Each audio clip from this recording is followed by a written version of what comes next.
Happy Friday, everyone. Welcome to Bravo and Blaze with Jenny Blaze, covering all the latest Bravo, quote unquote, news and the weekly Bravo TV lineup. We have so much to talk about this week. I feel overwhelmed, but as a disclaimer, I would like to remind everyone that this podcast is for entertainment purposes only. We are not here to intentionally harm anyone and by no means use this platform as an avenue for bullying. And anything said is alleged. I hate that I have to say this, but please do not take anything I say as Bible. I'm not a journalist, nor do I claim to be one. Nothing I say is fact checked. Because again, this is for entertainment purposes only. Be cool, not all like uncool. Shoot, I forgot to break out my Luann cutout. Next week. If you are not following us on social media, make sure you do so. We are at Bravo and Blaze on Twitter, Instagram, TikTok, Facebook, and Twitch. And we are at Jenny Blaze on YouTube. Also, we are live. If you join us on YouTube, you can interact in our live chat where you can ask questions, give your own thoughts, or interact with one another. I'll take breaks throughout to read through and share some of the comments. If you're a podcast listener, please note that we have visuals over here on YouTube.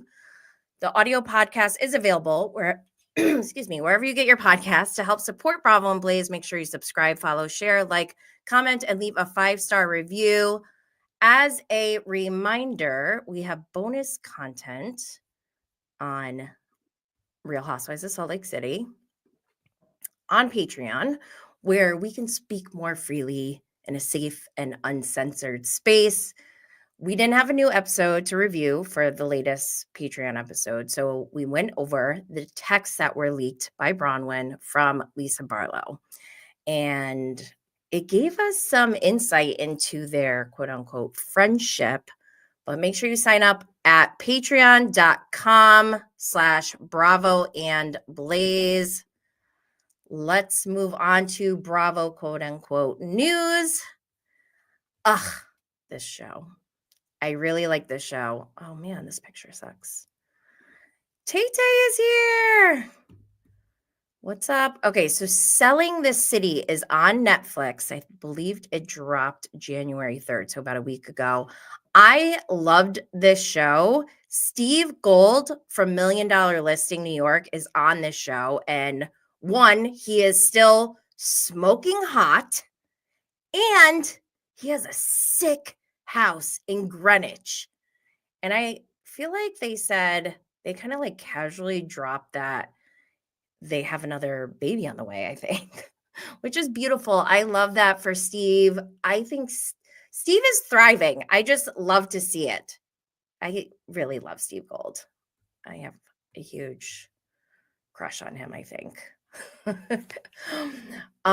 Eleanor, she's kind of like the main person, the main character. She's one in the middle in the business suit with no shirt underneath. She is running her own business with 4 women that she's taken under her wing, essentially. And I just love her hustle. She's self-made, according to the show. And I just want to know every single thing about her. The show left us with a big cliffhanger. So we basically need more of this show. All right, let's move on to other Bravo news. So I saw this from, I believe it's Taste of Reality. I'm going to play this video. Apparently, Lala Kent's assistant, Jessica, has started her own podcast and has spoken on the separation with Lala. She didn't give like huge details or anything, but it sounds like what we were already guessing, that Lala fired her and just tossed her aside like she was nothing. And I don't know. Let's see. Honest, I thought I'd be at that last job forever. I was like ready to be a lifer. Maybe not in the role I was in, but I'll say within the company I was in. I invested everything I had professionally in that last job and a lot personally. I was investing in a future that I thought we were all on the same page about. So what, to make a long story short for now, or as short as I can make it. Basically what happened is I said how I felt about the way some things were being handled. And the response I got to that was, in my opinion, not good. The response says I got. It wasn't. Honestly, I was taken aback. I was heartbroken at those responses. So I sort of found myself in a position where I felt like I had no other option than to choose to leave. And what I'll say, and this goes for any relationship, right? A professional relationship, a personal relationship, romantic, family. I think sometimes we invest all of ourselves into a relationship and we give it our all. And at the end of the day, maybe we don't get in return what we feel we deserve. Boom. Yikes. So like I said, it feels like exactly what we thought. I'm going to move on. I saw this on Bravo Breaking News. There is currently a filming notice on something about her. I don't even know the state of West Hollywood. And it's I am so sensitive that I don't like to watch the news because it breaks my heart. And my heart goes out to everyone in California who is having to deal with all of these fires. I hope something about her is safe. Apparently, Never Been Finer took a picture and posted that this is a notification of filming at something about her. So that could be exciting if that happens. That's kind of all I have for Bravo, quote unquote, news outside of the weekly lineup. So why don't we just get into it? A lot is going on. Let's start with Potomac. Yikes. Okay, this week, The Real Housewives of Potomac, Season 9, Episode 13, Rumble in the Jungle. Wendy takes the group to Panama City for some fun with rum. Stacy continues to try and win over her roommate, Giselle. She did a good impression of Ashley doing TikToks. As the nightly festivities continue, a few of the ladies unload on Mia about unresolved issues. This show right now is not getting me too excited these days. So I'm watching, but I'm half-assing it. I'll be honest. There's a huge difference when I watch The Traitors or Real Housewives of Salt Lake City, where I'm honed in, and then Potomac, Below Deck Sailing, New York. Ugh. I'm sorry. That's just how I feel right now about Potomac. But I don't know. I can't get into any of their storylines. But the biggest takeaway that I got, and this is obviously more of a reflection on me, but I was wow, they're mom shaming Mia right now. And I'm not taking up for Mia's side or anyone's side right now. I didn't even really care, honestly. I was just wow, this whole episode is about mom shaming Mia and, whatever. But can you imagine if this was a group of guys who were on a golfing trip and they're oh, where are your kids? I feel like nobody would give a shit at all. They would not be shaming a dad and being oh my God, you don't know where your kids are? What kind of father are you? And that just stood out to me a lot because I hate men. Not all of them, most of them. But yeah, it just bothers me. Men have no worries in the world, and that's why they have great times on their trips. And this is why women's trips have so much drama going on, because we have so many pressures in life. Okay, I just went off. But let's get back on track. I still am in shock that Karen is like in complete denial of her DUI or whatever it's called, DWI. And yesterday, the Potomac cast was filming their reunion. I did a poll. First of all, okay, this is the picture of the reunion seating chart. We got Andy in the in the middle. To his left, he has Giselle, then Ashley, and then I feel bad because I don't even know this girl's name. Is her name Jazz? I don't know what her name is. And then to Andy's right, we have Mia, Wendy, and Stacy. So we have quite a few people missing. Obviously, Karen Huger is missing, and we'll talk about that. But Jacqueline's also not there. And then, isn't there another girl missing? Oh my gosh, this is how much I could care less about Potomac right now. Let's see. Orange Blossom said, I get that Potomac is cool, but they don't interact with each other that much besides with Stacy and Mia. I think Stacy is like bringing the most this season for me personally. Orange Blossom also said they kind of proved Mia's point this episode. They don't talk much about their life yet. They mom shame Mia and put her under a microscope. Yeah. And but then also on the other hand, Mia like lies about everything. So it's like, that's why I'm like, why are we even mom shaming this woman when we don't even know the truth? Because she's always telling us a different story. So who even knows? I just that's why I can't get into it. Okay, so that's the seating chart. I did a poll on Instagram stories. Will Karen show up? So I took this screenshot right before I went live, and it said 45% yes, 55% no. However, because this poll is still active and up right now, the results changed significantly. At first, it was more heavy on the yes before we found out that Karen wasn't going to be there. And now obviously people know, so they're selecting no. But wow. I mean, I'm not surprised that Karen didn't show up. I just am disappointed. I'm disappointed. Brian Scott Patterson said, Karen got a DWH, driving while Huger. And by the way, going to rehab after you're convicted is not going to help.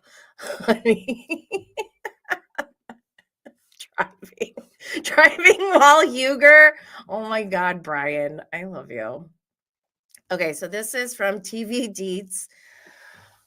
I guess Karen's team made a statement. Karen Huger's rep confirming she is in rehab. Karen made the important decision to enter a private recovery program, so was unable to attend the reunion taping today. She was fully supported in this choice. We stand behind Karen as she embarks on this meaningful journey and are proud of her for taking such a significant step forward in her personal growth. Okay, so obviously we're going to support and root for anyone who's in rehab, right? However, I just want to know, what date did she enter rehab? Did Bravo already know that she was in rehab? Like, did she just go to rehab yesterday? I kind of want to know this information. Obviously, it's not my business, but she's also on a show. And I just want to know, because I find the way that Karen has handled the whole DWH, I feel like it's wild to see, because we saw Shannon Bedore on Orange County do the complete opposite of Karen Huger, take full accountability, just showed everything to everyone. And I feel like she's redeemed herself with that. Karen, on the other hand, thought she could fight this. And I'm not even going to play the videos of the body cam footage because I'm still trying to recover from that. But wow. I'm very disappointed. And it makes me sad, because Karen is funny and I love funny people. That's like my love language. What else? Oh, and then we have the Reasonably Shady ladies who commented on Karen on their podcast. I don't know if I should play the whole thing. It's really long, but I'll play a little bit. We're talking about Karen Huger from the Real Housewives of Potomac, who was finally vindicated with a video. Did you say finally vindicated? The vindication happened. Who was vindicated? The streets of Potomac or Karen? Who was vindicated? Listen, I haven't watched the season, but when I saw that people said that she claimed she was going to be vindicated, I was like, Ma'am, if this is being vindicated, I don't want to see what being guilty is. Like, well, you saw guilty. Actually, right. There was the mini movie called Where Your Wig At is Where your wig at. is like guilty, like as charged. You're guilty as charged. Oh no. I don't want to hear. Oh, like I said, I'm trying to recover from this body cam footage. Brian said even Thomas Jefferson was like, I don't claim her. Karen went into a completely different era. She went back in time. Wild. By the way, I saw this from Queens of Bravo, if I didn't mention that already. Ay. Good Lord. What else do we have? Let's move on. Anything else on Potomac? I think we need to move on. Okay. Married to Medicine, season 11, episode 6, Rodeo Reckoning. After an explosive dinner, very explosive, Contessa grapples with Heavenly's hurtful comments. Quad gets vulnerable with the group. I'm sorry. I like Quad, but it was kind of funny when she was like, she was so dramatic over the whole thing that happened when she got kicked off that girls trip. And like, we've already gone over this multiple times. So I'm like kind of giggling when I'm watching her do this huge dramatic scene of like crying and like, you guys really hurt me. But I like Quad. Quad gets vulnerable with the group and finally mends things with Simone. Back home in Atlanta, Cecil brings Dr. G and Scott on a wild ride. Eugene tries to get Damon to see how Heavenly's hurtful tweets are going to make the group crash and burn. The next day, the ladies wrap their heads in arms around how they will emotionally and physically recover from last night's fight. Jackie puts Phaedra on the hot seat about her lack of help with the Med Gala. First of all, Med Gala sounds like law prom. But actually, Med Gala looks way more chic. I mean, I don't even know what law prom looks like, but I'm still like, wow, I didn't know there was a law prom. I didn't know that was a thing until they said it on Southern Hospitality. Yeah, I don't know what to say about Married to Medicine. I wasn't that into it either. And I don't know if that's because this week the Traitors came out. Maybe I'm just like focused on that. And like, I don't care about anything else except the Traitors right now. But it was an okay episode. Let's move on. By the way, I have an interview with Dr. Contessa and Dr. Simone. The links are in the show notes if you're interested. Let's move on to Below Deck Sailing Yachts. Another one that's kind of a snooze. Season 5, episode 13, Mid-Strife Crisis. After the guests complain about service, Daisy is confronted by 2 crew members and becomes emotional. I don't even remember that happening.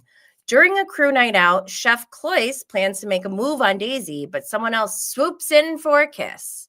A drag queen duo and their witty group of friends board the boat. Oh my God, I'm obsessed with this group.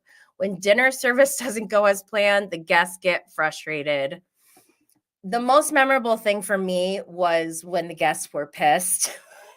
They were just dragging Cloyce relentlessly. I'm sorry, but I was so there. They were like, is he a teenager? How old is he? And then the primary was like, is Cloyce a name or a disease? And I almost peed my pants. Oh my gosh. I don't even know. I'm assuming they're going to be on the next episode. I don't even remember how it ended, really. So I'm going to move on because the show is not doing it for me. Okay. Let's see. Now we have The Real Housewives of Beverly Hills, season 14, episode 6. Oh gosh. Okay. This one is called Venom in the Viper Room. The episode description is love is in the air for Bose and her new boyfriend, but Dorit and PK can't say the same. Famed designer Martin Lawrence Bullard promises to turn Erica's home from sad to sexy. That actually got me excited. Garcelle reflects on her accomplishments and rebuilding a connection with her oldest son. Oliver is his name, and some of you may know him as the man who kissed Raquel during Scandival when he was in a relationship, allegedly. All this is allegedly. The women rock the Viper Room for Erica's single release, and it's time for Kyle to face the music with Dorit.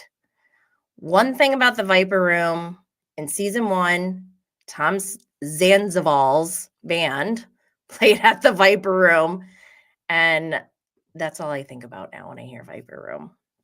That was when he was like, hey, you want to come see my band play? We're going to play at the Viper Room. And in his confessional, he's like, yeah, I want to be famous someday. Like Michael Jackson famous. I'll never forget. Anyways, okay. The fight, quote unquote, fight between Kyle and Dorit is like so much less of a fight than I thought it was going to be. Like they're claiming Dorit lunged at Kyle or something. All she did was like move her head a little bit like this. It was so weird. And then we hear like a glass breaking and Erica's like, okay, that's enough for the next episode. But I don't know. These ladies, I quit reviewing the show, even though I'm reviewing it right now, but I don't think it's that fun. Like their fights are not that exciting to me. Sorry. I know everyone loves Beverly Hills. What do we got? Brian said, I'm trying with Beverly Hills, but it's trying my patience. Dorit and Kyle just need to smoke a joint and go to Magic Mountain. Oh my gosh. Yes. I would actually watch that. I would love a Housewives go to amusement parks. Make that a show, somebody. Okay, let's move on. Still have so much to cover. Oh, wait, we have another comment on Beverly Hills. Orange Blossom said, if they're going to hype up Kyle and Dorit fighting as a major drama, they can keep that storyline on the cutting board. I agree, their fights are not that entertaining. Chris T said, I feel so many of the shows and their casts are getting stale. That is exactly how I felt before Salt Lake City started, like their first season. Real Housewives of Salt Lake City revived my Bravo interest because it was really fading out hard. And then thank God for Salt Lake City. Chris said, and you know Karen entered rehab to get a lessened sentence, house arrest, and alcohol tether. I know, Karen. We need to know more about this strategy that she's got going on, and we need to hear from her. I hope Andy does a separate interview with Karen after she gets out of rehab or whatever, because this is not fair. And Chris also agrees Salt Lake City is giving fire. It is the best show. Mary for MVP and Britani to the door. No, I like Britani, and I'll tell you why. Like, and when I say like her, I like her for the show. In what capacity? I'm not sure because I've gone back and forth, but we'll get there. Okay. Let's go on to Real Housewives of New York, season 15, episode 13. Dinner disasters and breakfast breakdowns. Brynn and Aaron confront Jessel about the way she's changed. So ridiculous. An argument between Ubah and Brynn ends dinner on a dramatic note. I don't even know why Ubah gets mad. Like, she's just like, we'll be mad all of a sudden, and it's scary. But a comment from Ubah causes Aaron to break down in tears. That was sad. A trip to the beach leads to harsh critiques. Poor Raquel. She's like, oh my God, I want to bring you guys to the beach that I went to in my childhood. It's my favorite beach. I love it. They go there. There's like dead fish. And like there was just parts that looked kind of sketchy. And Ubah definitely was being overly dramatic about it. But Raquel was saying like it hurt her feelings. And I agree. I feel like when someone invites you somewhere and you're guests, like I feel like there's certain manners you should withhold. Like on Salt Lake City, none of them have any proper manners as a guest on a group trip. It's so insane to me. I'm like, how is everyone yelling at the host of this trip? It's weird. But I guess that's why we like watching. The biggest highlight for me is apparently Jenna Lyon's pubes look like this. I don't know. This is what I'm imagining because she said it's like Jessel's hair, and this is like Jessel's hair. By the way, these are my bangs that I got for Salt Lake City. But Jessel goes, I guess Jenna took a picture to show them, and she's like, or Jessel goes, it's like a mustache. Why don't you trim it? And I feel like I need to see now. Like, I cannot just go off of this drawing. Like, I want to see Jenna Lyon's pubes now. Sorry, not to be a creep, but like just for scientific purposes. Do they look like this? Why are they so long? Okay. Let's move on. Oh, wait. Let's see what else. Chris said, Ubah is carrying so much anger, steps over the line, and then tries to just sorry it away. You know. And Jenny, my friend, I need to get you into RuPaul's Drag Race. The drama and looks are always on point. I know. I actually like someday want to maybe take a break from everything and just focus on Drag Race because I feel like there's so much that I need to catch up on. And I'm the kind of person like I don't like to do things half-assed. So if I'm going to get into Drag Race, I'm going to watch every single season. I want to know everything about every contestant, all of it. So that's why I've been kind of hesitant, but I don't know. Maybe I can just jump into the next season, or I don't know. Is it on now? Chris said, I'd rather see Abe's schlong than Jenna's shaggy carpet. True, me too. Sorry. Let me be your Drag Race Yoda. All right, Chris, we'll talk offline. Yeah, I also kind of want to see that for scientific reasons as well. But yeah, New York is weird. Like, why are Jenna Lyon's pubes, Abe's dick? What else is on the table that we've talked about this season? And who gives a shit if Jessel has photographers and is dressed up all the time? She's living her life. She's living her best Jennifer Tilly life. And I'm here for it. I love that about Jessel. All right, Salt Lake City. I'm not going to get too deep into this because there is way too much to cover. But we just had season 5, episode 15. Smile, you're being recorded. The girls' trip to Puerto Vallarta goes from bad to worse when someone is caught red-handed recording the women, causing everyone to turn on her. The ladies enjoy a poolside lunch where Britani reveals her deepest, darkest secret, leaving the group baffled. Meredith makes an accusation at dinner that stops Britani in her tracks. Heather, literally her tracks, like hair tracks. Heather and Meredith have a misunderstanding that leaves them at odds. Oh my God, I love this show so much.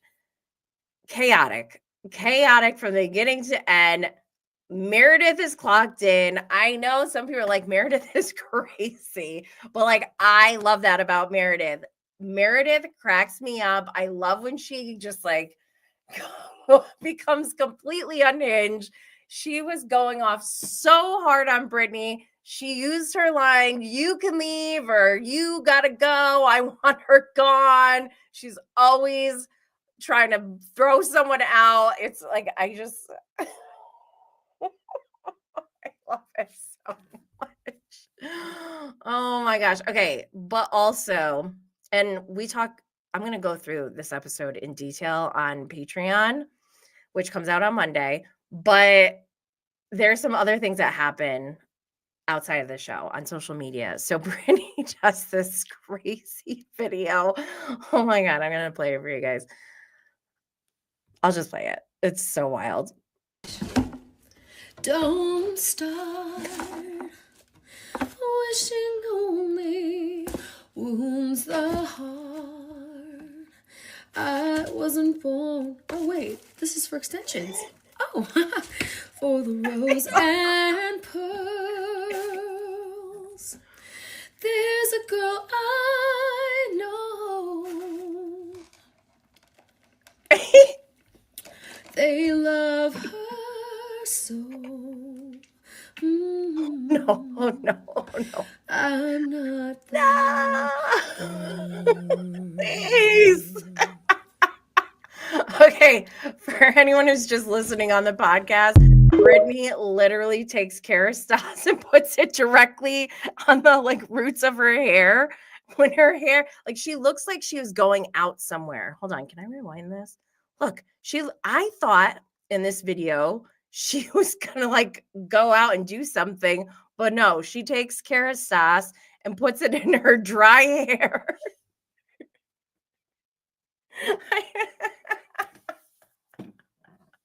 Oh my God. I don't know if this is satire, and this is why I love Britani, because she does stuff like this, and I'm like, I don't know if she's serious or does she know how funny this is? I can't get a good read on her, but that's why I want more. It's so funny.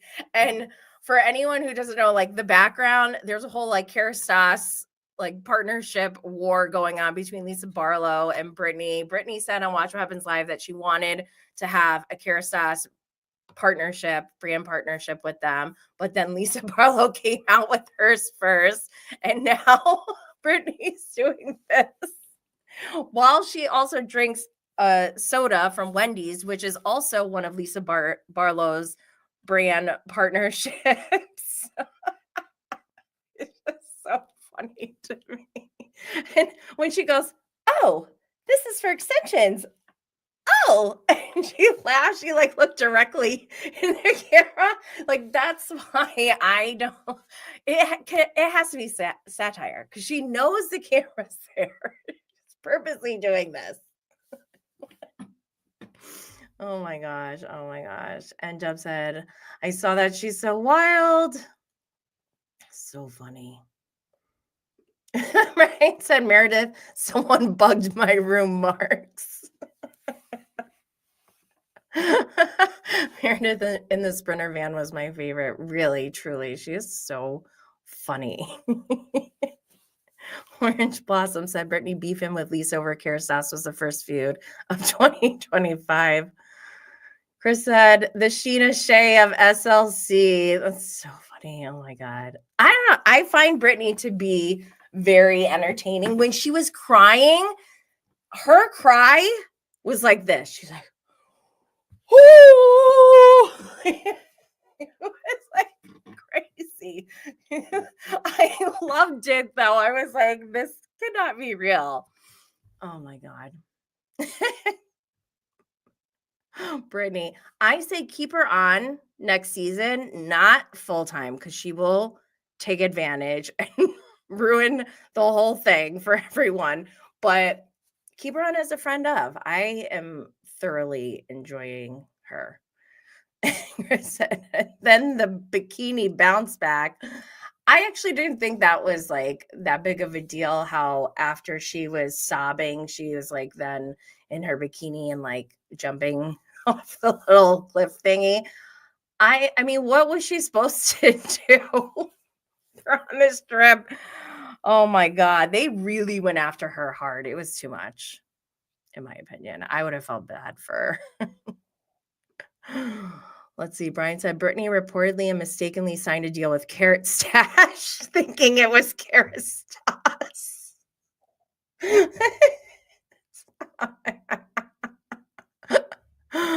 Oh my gosh. Oh, the after show. I'm going to talk about the after show in detail on the next Patreon. But Mary had me dying. She did an impression of Britani, telling everyone her deepest, darkest secret about how her and Jared are actually hooking up. I was dying because before Mary even said it, I was like, we already know this. Like, what are you talking about?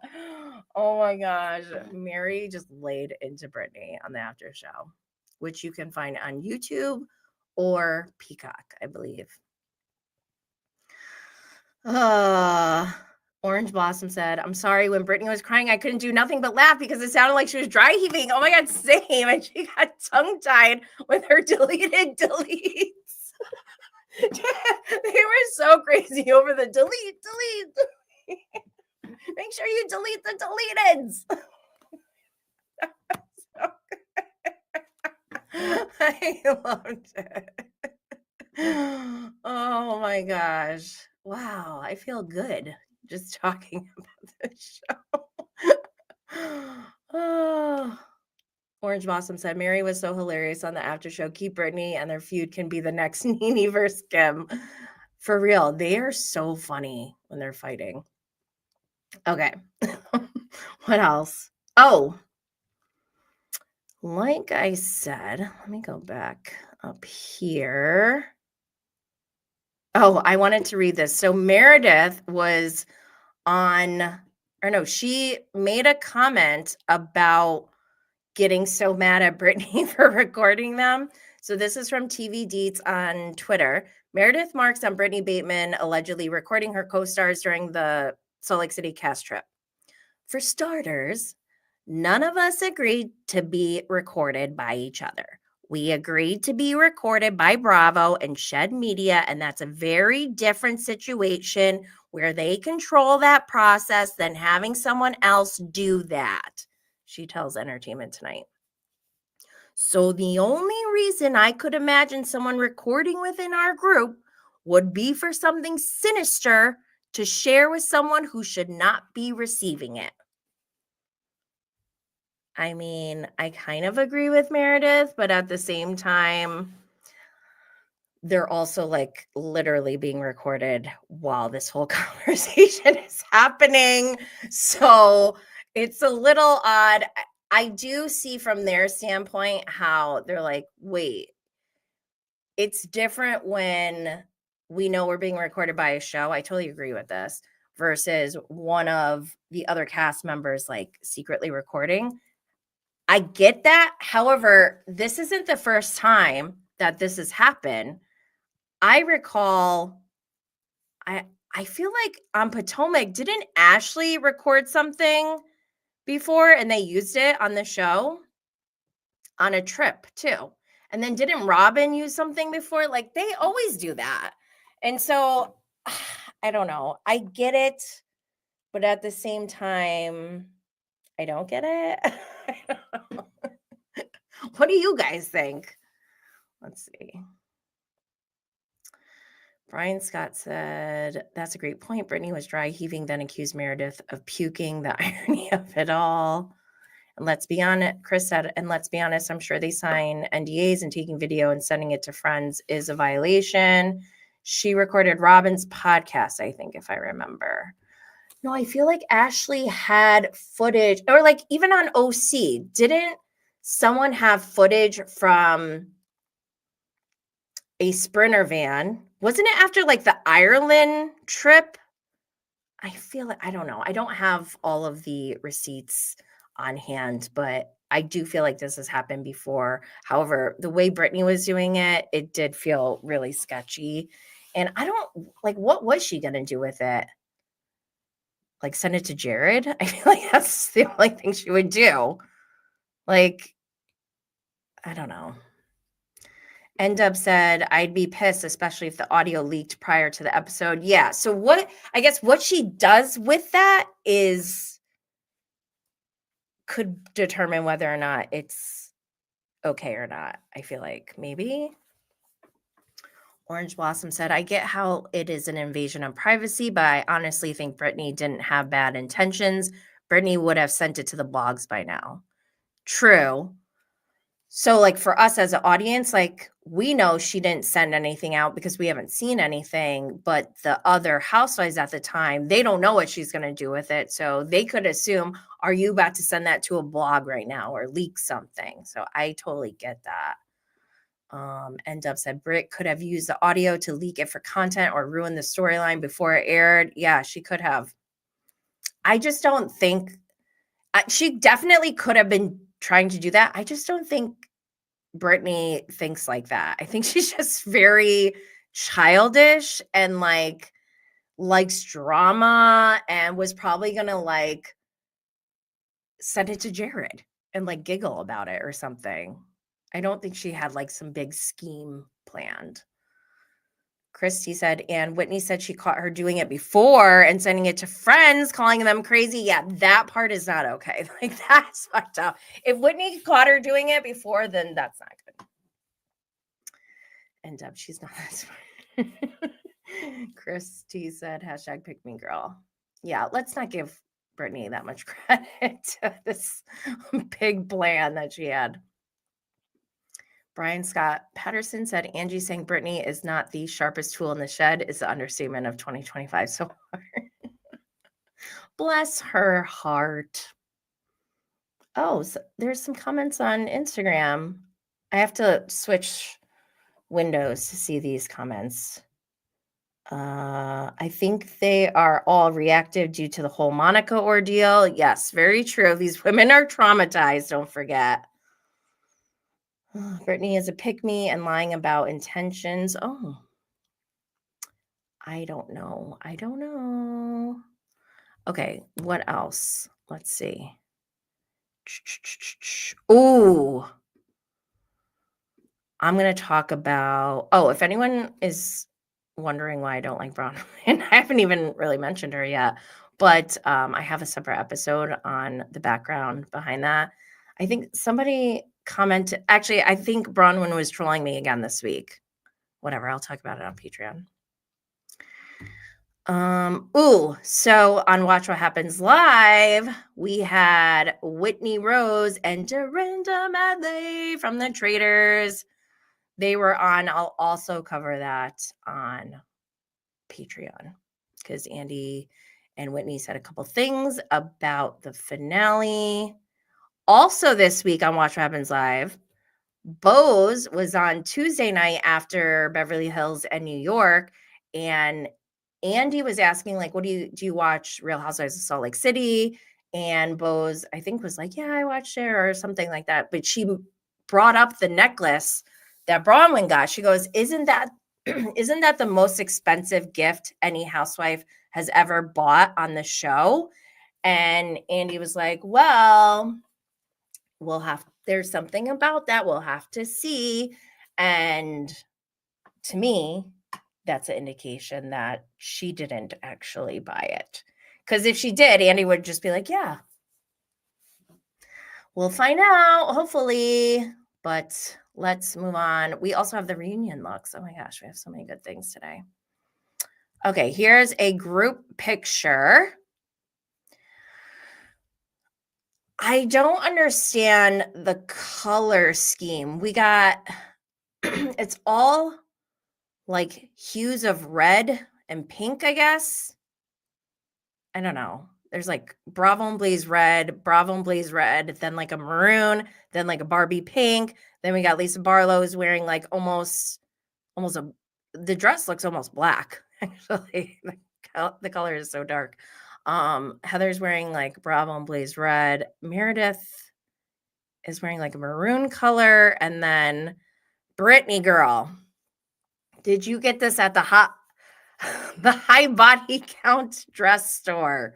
We're going to go through each look. Okay. First up, we have Angie and Lisa Barlow. Regardless of the color scheme, I really like Angie K's dress. I think that it actually reminds me of the dress I wore for the 11th annual American Reality Television Awards. Like the fabric looks the same, which I really love my dress because it was like low effort. Like the dress did everything. I just had to wear it. And I'm getting this vibe from Angie. I'm like a comfort kind of person.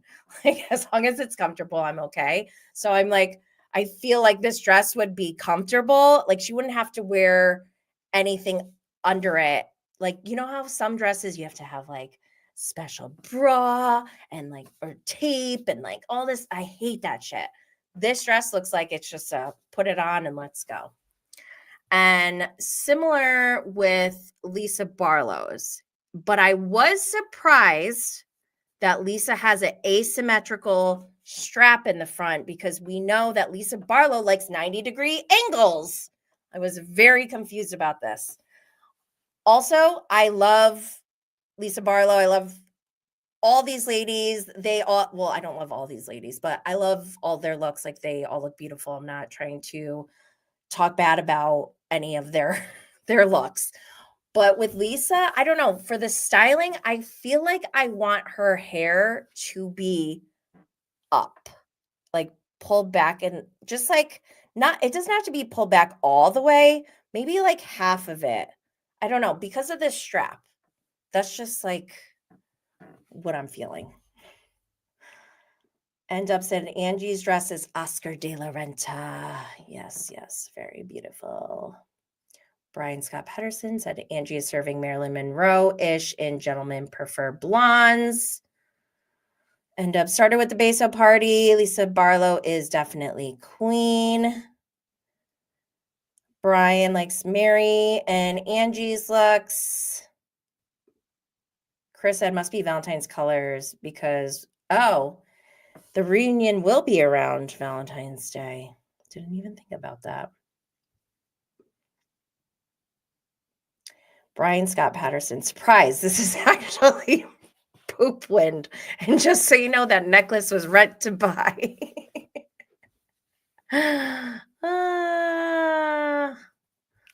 Chris said, I'm starting to get the Bronwyn thing. Yes, yes. I just want the truth to be out there. I need people to understand. Okay, let's move on. Next looks. We got Meredith. I'll kick you out of here, Marks. And Mary Cosby. I don't know what is happening with Meredith's dress. Does she have like a shawl, matching shawl on top? I'm not really sure. I feel like this dress is probably really pretty and she looks great in it, but I can't really see it because this weird shawl that she's got going on. I think she takes it off at some point. Mary, excuse me, Mary has like a Bravo and Blaze red long sleeve dress on where the sleeves and the bottom of the dress have like gold flames on them or something. She looks good. I like it. Whitney has on a strapless long dress with a very big slit on the side. She looks amazing, obviously, but this dress is like not that exciting to me. Same with Heather Gay. Were they trying to like be twinsies or something? What's going on here? She also is wearing a strapless dress with a slit on the side. Okay. Next, we got Britani in her sparkly strapless long dress with like an asymmetrical cutout and the like asymmetrical slit for the leg. This dress, like, I like Britani right now. So I'm not trying to shame her, but this dress does look like a high body count dress.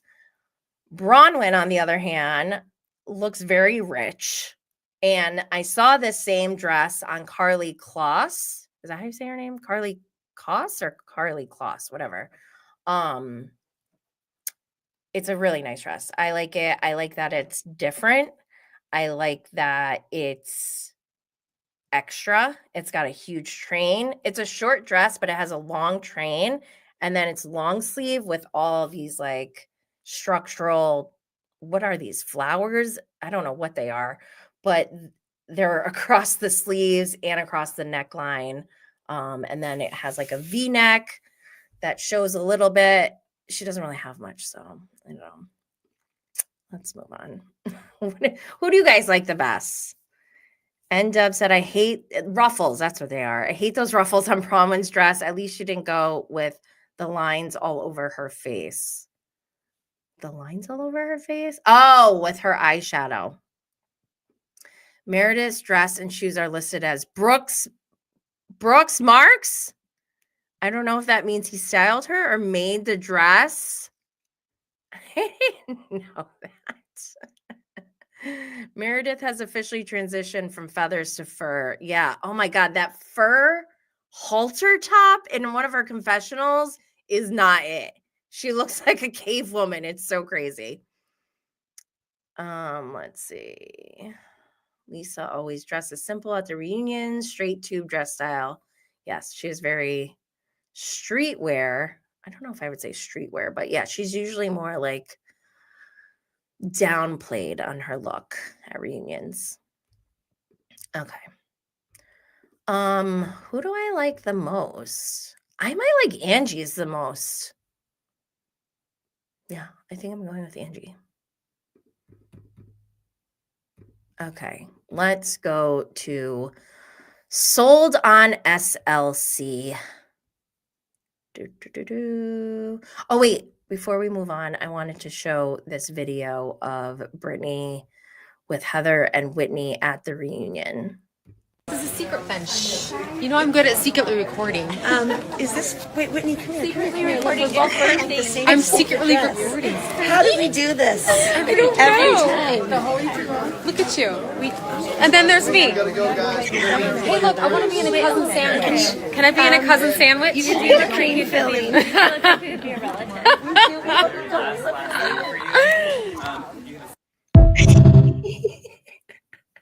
See, I like this content.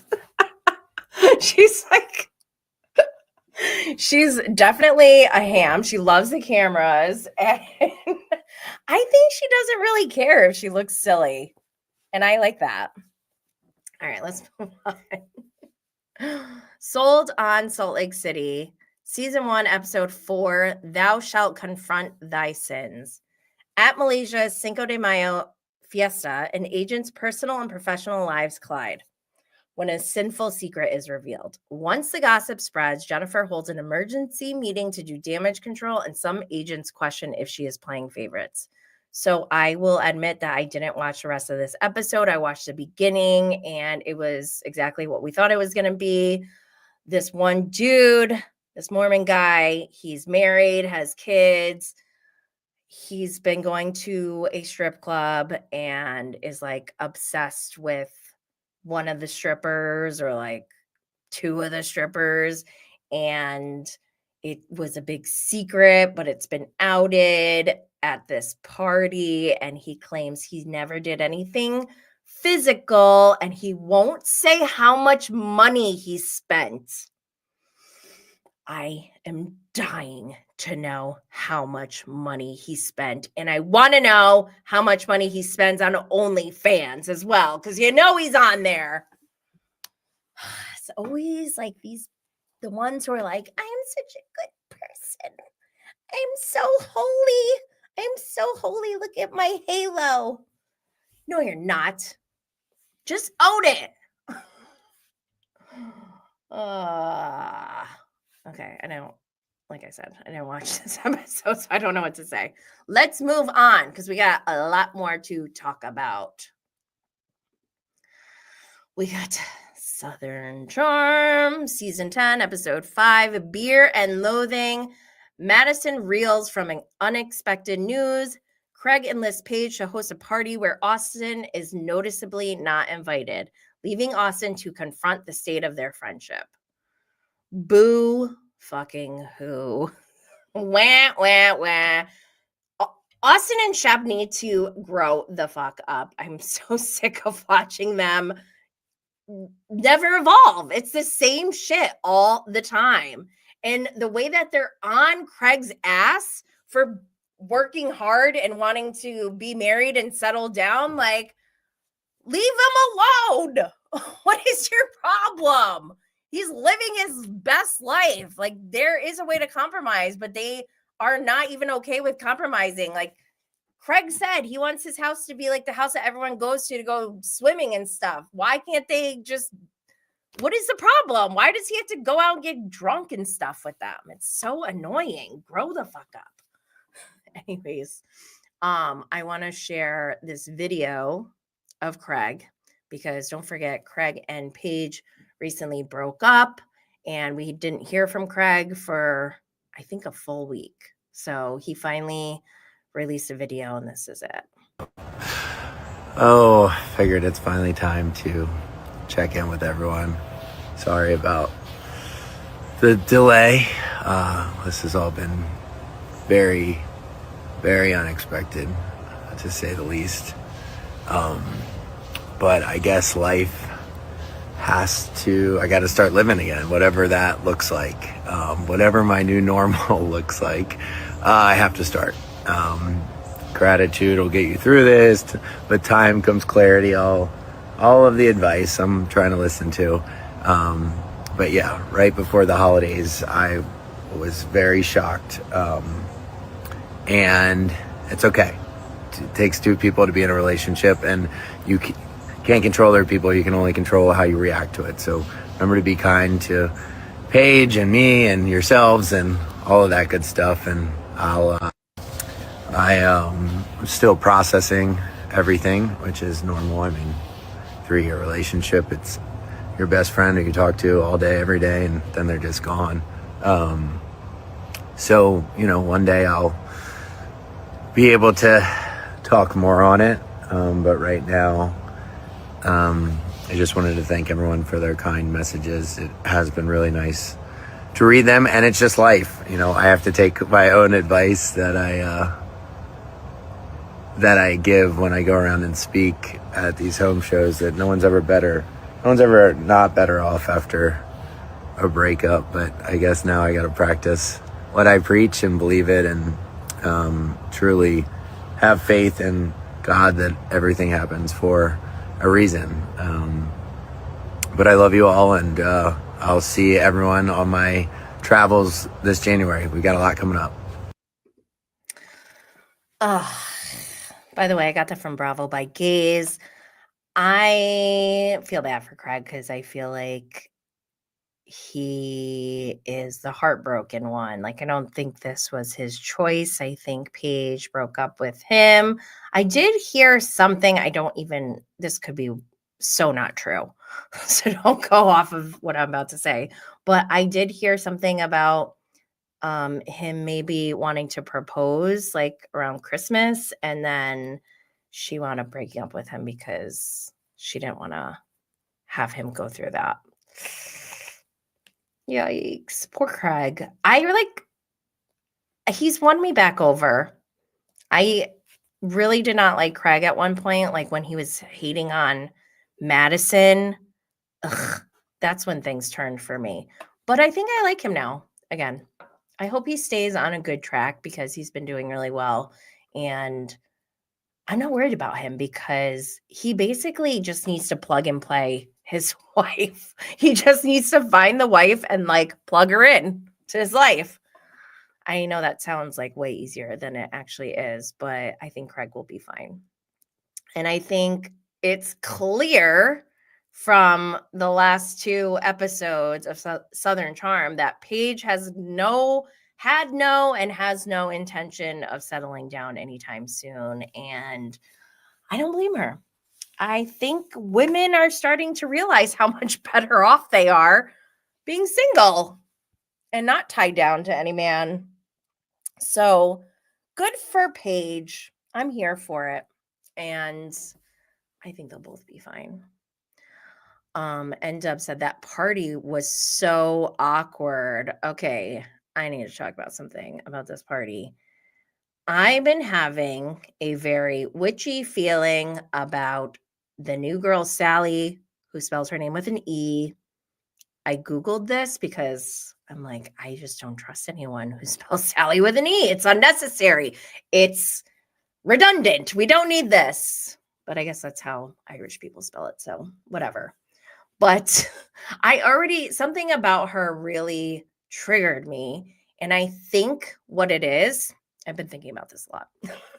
So something about how she came on this show and starts bashing Taylor's boyfriend Gaston. And it seems like she has a mission. This isn't like, oh, it came up in conversation. Like, she seems like she's actively trying to bash him, and he's not on the show. I mean, he's been on the show like in a couple of scenes, but he's not like a character, a cast member on this show. So it feels weird to me. And I'll give you an example of other times where this has felt weird to me. So Gina from Real Housewives of Orange County. This past season, she really pissed me off because she comes on and in her confessionals, she is talking so much shit about Travis's wife, not ex-wife, wife. They're still married. And I don't care if this woman is the devil. It just, to me, looks really bad on Gina to come onto a show and air out this dirty laundry about this woman who has no voice. That really pissed me off. And then we see that same thing happen with Bronwyn Newport, another newbie who comes in and starts talking trash about Gwen's family. And I guess it triggers me because I have a blended family, and like, I could never imagine bashing my boyfriend's children's mother on national television. Like, that just seems wild. Or going on national television and bashing my daughter's family. That's too far for me. That, to me, tells me a lot about somebody. I don't fuck with you. No, thank you. And Sally, she did the same thing. She's giving her side, which when this happens, people start questioning. They're like, okay, this girl's coming in hot, right? So I've been getting a lot of DMs with tons of shit about this girl. And I'm like, she just really came on this show to make herself look bad, I think. Or she had a plan and it's not going the way that she thought it was going to go because she's making herself look bad. Let me show something that I saw. Here it is. This is from Bravo for the Rest of Us. Oh shoot. Let me see. What does this say? Not a surgeon and has a romantic history, allegedly. I can't even see this. Sally is the latest to grace Charleston's vibrant social scene. She's a bubbly party girl by night and a robotics technician for surgical, oh my God, I can't see, procedures by day. I can't see. Okay, here, I can do it now. The debutante is gorgeous, intelligent, and independent, and she shares a curiously parallel romantic past with Taylor. The way she talks about Taylor and all the guys that she's hooked up with and Taylor's hooked up with, it's giving single white female, and it's creeping me out so bad. It's like she wants to be Eskimo sisters with Taylor.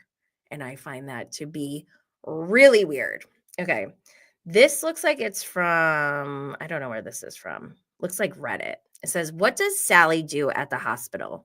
Because, and I questioned this last week. I'm like, this girl's making herself sound like she's a surgeon, but she's not calling herself a doctor. So like, it just felt very misleading the way that she was describing what she does. And that gets the viewers talking and asking questions. So what does Sally do at the hospital? This person responded and said, she's a medical device sales rep. So if a surgeon uses her company's device, She stays for the operation to set up / troubleshoot the device during the procedure. She doesn't operate anything. Haha. The surgeon is definitely the one operating the device. I worked in a peds OR, and that's what the reps did. I can't imagine any surgical service that the sales rep is the one, quote unquote, operating. And then some things were like blanked out. And it says she was kicked out of the Lexington hospital for making TikToks. Can't make this up. Yo, what? Oh my God, there's more. Okay. Cheated on her boyfriend, slept with a surgeon who lived in Virginia, got engaged to him, moved up on her job quickly, then called off the engagement with him to go on the Bachelor. Oh, she went on The Bachelor, the actual show. Pretty sure he got her that car too. Shows a complete fraud. The chick is boy crazy. Oh. I worked in the OR for a decade and was on the robotics team. I screamed at my TV, "You troubleshoot." That's in all caps. The audacity. Bitch hasn't gone to med school and thinks she's a surgeon. Although if you work in surgery, you know that you come across these types of people often. Yikes, yikes, yikes. Okay. So I saw that. But then also people have been sending me tons and tons of stuff, and I'm not going to share all of it, but I thought this was really funny. There's like, I don't know if this was like from a magazine or something, but it has like a little bio profile of her, and it says name Sally Carson, born January 21st, hometown, occupation. She put previously engaged. That is a huge red flag for me. What is happening? What is that? Previously engaged is not an occupation. What? Oh my gosh, no. Okay, so yeah, she's making Gaston look really bad. And I feel like I'm not sure if she's obsessed with Gaston or if she's obsessed with Taylor. Like, I don't know what it is, but she is giving off major stage 5 clinger vibes. They were dating for 3 months, she claims. I don't know. You guys tell me. I know as much as you. Max is here. I don't remember her on the Bachelor franchise. I don't watch The Bachelor. I don't want to watch it. Okay. Let's see. Next up, we have Southern Hospitality, one of my other fave shows. This one is giving. Okay, season 3, episode 2, Cash or a Store Credit. Joe walks back rumors TJ's been spreading as gossip about Will runs rampant. Maddie and Grace hit the studio. Michaels moves forward in his love life. Brad and Molly have different approaches to Emmy's meltdown at Republic. Okay. I really like Emmy, and I feel bad watching this season already. We're only on episode 2, and I didn't want to believe that Will was a scumbag, but I'm starting to believe he is a scumbag after episode 2, where Emmy is obviously very, very upset. And the way that Will had no emotion over her being upset really like broke my heart. Like that's scary actually to see. Because if I see anyone, a stranger on the street, if I see anyone who's upset to that extent, I'm going to try to help in some way or like calm them or anything, you know? And this is his girlfriend. He just like was like, okay, I guess you guys are fine with this, and walked away. I am very disappointed in Will Culp. Shame on you, Will Culp. I feel like I want to like mother Emmy and be like, girl, we need to get you in a better place because this is not it. Will is not giving you what you need. And you are the prize, Emmy. He is not the prize. This is not the 1900s anymore. It is the year 2025. You don't need a man. You don't need Will Culp. You don't need to be an attorney's wife. We don't need men to open bank accounts anymore. Okay? So let's get it together. And I'm sorry, I'm giving her tough love because she went on Twitter. Gibson Johns, love him, tweeted, Emmy and Will weren't at the Southern Hospitality premiere party, and it looks like Will deactivated his Instagram. Yikes. Okay. Emmy responded to this. She said, me and Will are in Jackson Hole skiing with my family. She did like a smiley thing. Will wanted less social media distractions, so he deactivated his Instagram to focus more on law school. My family loves Will and knows he is the farthest thing from who he's being portrayed to be, as do I. But if I say that, everyone will call me delusional. She gave like a gray heart. I don't know about this. This is rough. Okay, so then Texas Hogan said, why deactivate then? Why not just remove the app from his phone for a few days or turn notifications off? And Emmy said he deactivated his Instagram months ago, back in August, before he started school. He was struggling with his mental health and wanted less distractions from school, so he did what was best for him. I wish Emmy did not respond to these tweets at all, because sometimes not saying anything is better. This makes it look more, it looks like she's being very defensive. And when people are very defensive like that, especially with what we've all seen, it doesn't look good. And so I hope she doesn't tweet anymore this season. Poor girl. One other thing that I need to know. When is Maddie Reese going to remix Feelin' Giovanni to Feelin' Joe Bradley? We need that. I need that. Maddie, if you can hear us, please. Oh, by the way, Maddie and Grace Lilly were giving me major like Vanderpump Rules vibes, like old school.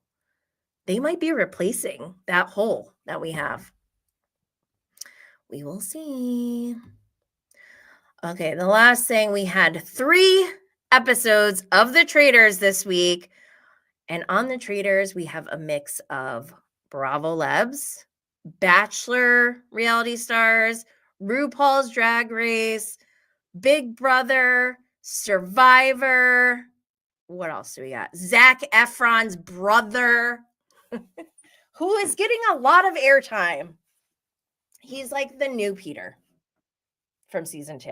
And I could not stand Peter. He better not play like Peter, because that will be a huge letdown. I'm going to talk about the Traitors on a separate show. I'm starting Banish by Blaze next week. So make sure you tune in. I don't have any of it set up or started, so I can't give you a link yet. But stay tuned for more, because this is my favorite show. I love the Traitors. I want to eat, breathe, sleep, live the Traitors all day, every day, if I could. So I will be putting that energy into Banished by Blaze. So make sure you check that out. And what else do we have? Gosh, I'm like upset over the Traitors, by the way. All right. I think that's all we have today. Thank you so much for being here. Thank you so much for being here. Make sure you subscribe, follow, share, like, leave a comment and 5-star rating for Bravo and Blaze on YouTube and wherever you get your podcasts. Don't forget to follow on social media at Bravo and Blaze. Check out new episodes of Bravo and Blaze every Friday and Patreon on Mondays. I don't know what days I'm going to do Banished by Blaze yet, but keep an eye out for that. And also bonus episodes. I think that's it. So until next time, stay lit, y'all. Mwah. Have a good weekend. Also, Dubai Bling came out on Netflix. Go watch that as well because I'm going to binge it as soon as I can. Bye-bye.